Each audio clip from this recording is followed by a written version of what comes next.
Hi guys, I did a video on my C's bolts on how on my Mini Cooper on how to get them off. So now I'm actually since I was able to loosen them all, break them loose, especially the lock nuts that the lock keys got ruined on them, and I was able to use a special tool to be able to take them off. So if you want to figure out how to do that, go watch that video. But right now I'm going to go ahead and take the wheels off, and I jacked it up. And I'm going to take the wheels off and rotate them and put new bolts on. I got a set from Rock Auto. You can buy them in a little less discounted on sets of 5, so I end up getting 20, so I have a few extra. So I'm going to go ahead and use those. One of the things I was concerned about too was that I might be stuck out there if I can't get with a flat tire. I'm not going to be able to get it off. So I picked up this cool tool called Lug Strong on Amazon for about 30 bucks. But basically, this is a 17 millimeter on this end. You got a 21 and a 19, and so if I was using the 17, that's how you speed take it off. But if you need a little bit more leverage, basically go like that, and then when you take it off, now you have a lot more leverage. And actually, since this is hollow on the end here, you can actually stick your lug wrench that's in the trunk in here and actually make it longer, and actually give you more torque. So I got my torque wrench. I'm going to torque them actually to 90 pounds per foot, because I think I'm actually I read a whole bunch of stuff about should you spray the lug nuts, should not spray the lug nuts with oil. And some people said if you spray them with the oil to make them easier to take off later, then you just do 10 pounds less. So basically the lug nuts are, I think, the lug bolts are rated for about 100 pounds per foot. So I'm going to end up doing 90 because I think I'm going to go ahead and spray them. So let me go ahead and do that. First of all, I'm going to try using that tool to take them off. So I already broke the bolts on these, so they're semi-loose because I used the breaker bar. You'll see there's one already missing because that had the lock nut on, the lock bolt on it, so that I took that out. So actually, this gives you a little bit more leverage. Drop it a little bit.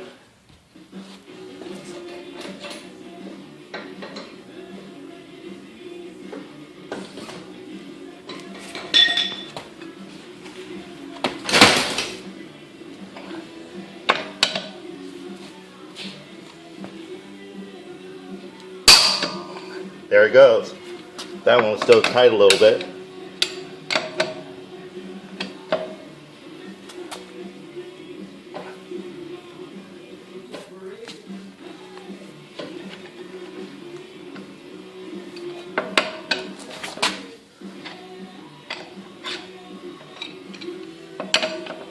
And this one's still tight. Let's see if I can get it off this tool. Otherwise I have to break out the breaker bar again. Well, let's break out the breaker bar and get that one loose. Okay, just like in the other video, I got my breaker bar, my 17 millimeter impact socket, and I'm just going to pop this other one off that's still a little stubborn here.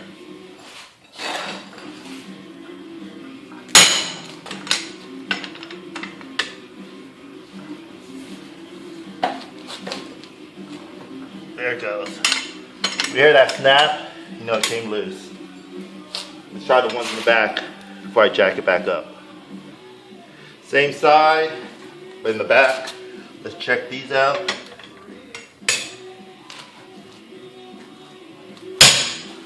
There it goes.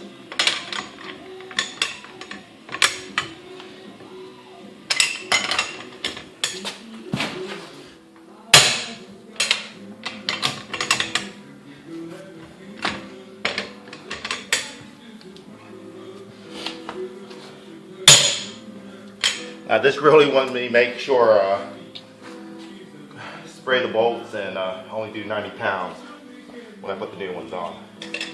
So let me go ahead and take the wheels off and swap the wheels, rotating the tires, and get out the new bolts.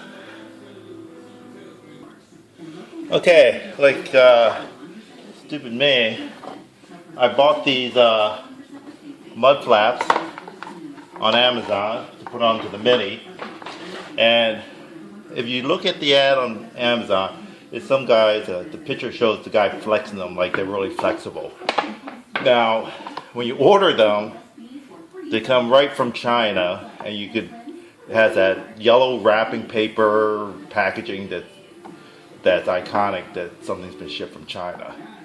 Now, what happens is, I got these, they seem to be the right size, fit okay, the holes are punching the right, but it had no correct hardware to install them. So basically you see that hole here, it lines up with this one, and you're supposed to make another fastener here to line up with this one. Then you have these clips to put on, and it didn't have any of the correct hardware. So lesson there is to just get the OEM mud flaps in that case because they'll have the correct hardware. So I needed clips. So what I got was, I painted these black. These are actually clips used to hang on I-beam flanges. And basically, what they're originally designed for is they hang on I-beams and it allows you to hang like a wire to a conduit or something. So you can find these online. They're like flanges for I-beams, electrical. I didn't get the smallest size. I think I got one size bigger than that, or maybe I got it looks like a 1/4 inch size, because you need enough gap in there to be able to clip onto here and to clip onto the plastic up here. It has this extra piece here. Basically, I painted, and I'm going to snap this extra little tab off because I don't need it. I might be able to bend it and use it as a extra fastener here. So let's see how that works. So basically this is a brittle type of metal. So as soon as you try to bend this, I was thinking of trying to bend it so that way I have another mounting point. But as soon as you try to bend it, it snaps off. So we'll just use it the way it is, the clips.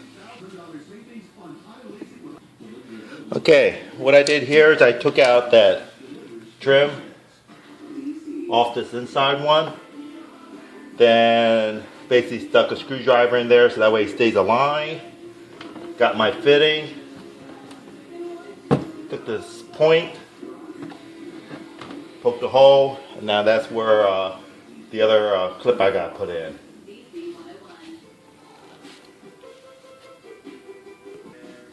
Okay, I marked where I need to put a clip, and if you go online you can find the instructions for the OEM mud flaps, and they actually do tell you to cut so you can put a clip, just like one of these clips.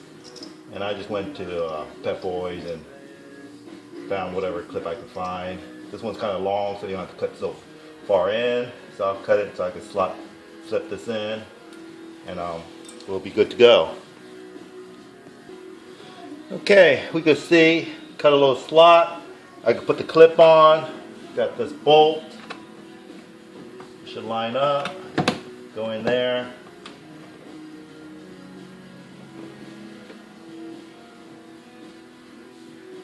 I gotta clean out that the hole a little bit bigger.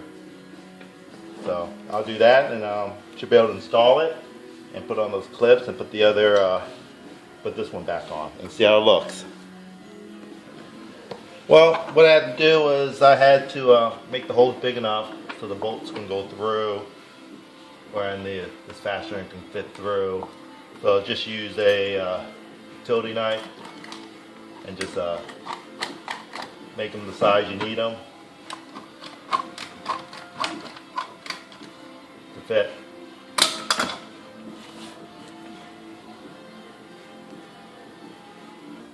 Okay, here's the mud flap attached. Doesn't look bad. Got these clips. Guess another thing to do is to break off that, then file it down so you don't have that sharp edge. before painting it. So lines up pretty good. So I'm gonna go ahead and couldn't fix that when I put the bumper back together, but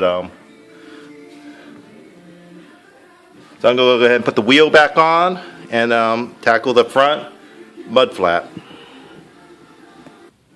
Now I just figure out what I forgot to do on the back. These that you get from China, compared to the OEM, doesn't have the double-sided tape. So actually I put double-sided tape on it. So I need to peel this before actually doing the final installation. And I forgot to do that on the back, so obviously I'm going to have to pull the back one off and put it back on after I peel the tape off. But basically this one has two holes, additional holes I need to put. This one I believe is already down here. There's a fastener right here. So I just need to put two clips here, two new clips here, and use the clips that I made. Use the clips that I made to go on these three spots. So it's I'll line it up and see how it fits. So there's my two marks when I did the lineup. Marked it with white marker paint and punched a hole through it. So I'm going to use clips for those too, and I'll show you what size I'm going to use.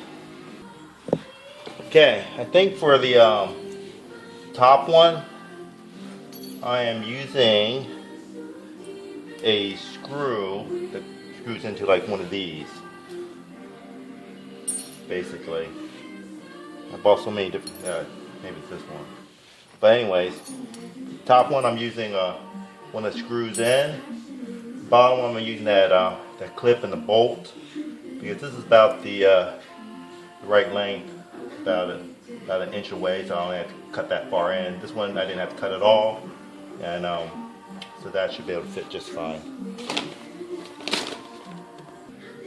So that's the way it's going to look. I have a bolt down here and a screw up here, so to be able to get that out, you just pop this back in.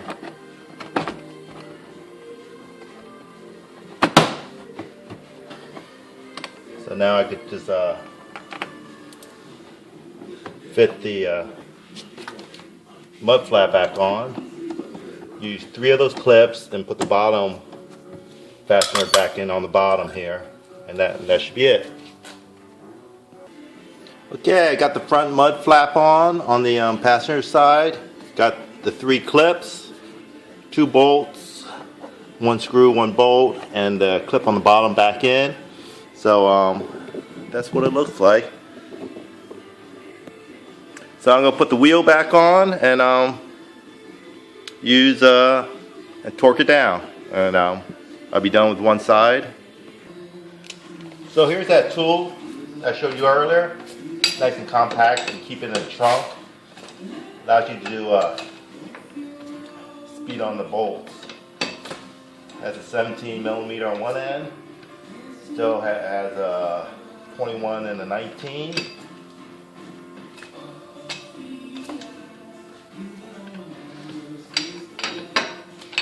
The hand tighten, use the torque wrench down to 90 pounds.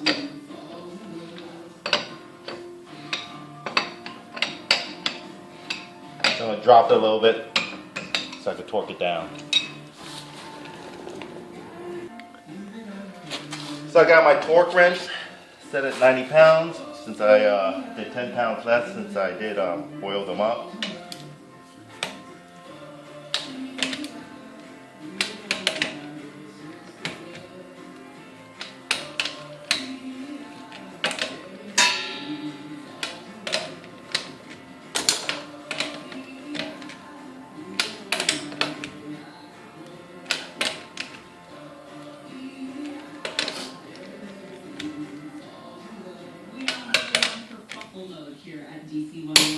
There's that one. Next Sunday at Meriwether Post, and we have Chief doing tickets all weekend this weekend. That one. The last one. Right at the top of the hour, that means the next one. 90 pounds. We're going to be giving you a chance to win tickets to Kerfuffle. But in addition, we've got some throughout. So here's one side of the car rotated as I put on new some mud flaps, torqued it down to 90 pounds. There's the front. And here's the mud flap in the back. So I just need to do the other side and I'll be done. So that's how you put mud flaps on and rotate your tires and torque them down. See you next time.